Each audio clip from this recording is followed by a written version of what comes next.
महामार्गावर अपघातांची मालिका सुरूच असून पुन्हा एकदा भीषण अपघात झाल्याची घटना घडली आहे। मिळालेल्या सविस्तर माहितीनुसार 8 एप्रिल 2024 रोजी सकाळी 9:30 वाजण्याच्या सुमारास मुंबई गोवा महामार्गावर माणगाव नजीक असलेल्या रेल्वे स्टेशनच्या शेजारीच महाड बाजूकडून मिनी ट्रॅव्हल्स क्रमांक MH06S9590 ही महाड बाजूकडून मुंबई बाजूकडे जात असताना समोरून येणाऱ्या होंडा सिटी कंपनीची कार क्रमांक MH46Z0870 या कारने मिनी ट्रॅव्हल्सला जोरदार अशी धडक दिली। होंडा सिटी कार ही पूर्णतः चेंडू सारखी गोल फिरून रस्त्याच्या बाजूला जोरदार आदळली व मागून येणारी मोटरसायकल देखील रस्त्याच्या बाजूला पलटून गेली। या अपघातात टेम्पो ट्रॅव्हल्स मधील 2 जण जखमी असल्याची प्राथमिक माहिती मिळाली असून त्यांना माणगाव रुग्णालयात दाखल केले आहे। घटनास्थळी माणगाव वाहतूक police PSI Sanjay Pawar, HD Bande, DR Sherkar, BB Shinde, Anant Kadam दाखल होऊन वाहतूक कोंडी सुरळीत करण्यात आली आहे।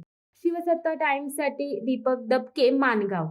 दे धडक बेधडक वृत्त देणाऱ्या आपल्या शिवसत्ता टाइम्स न्यूज चॅनलला लाल बटन दाबून सबस्क्राईब करा आणि बेल आयकॉनला क्लिक करायला विसरू नका।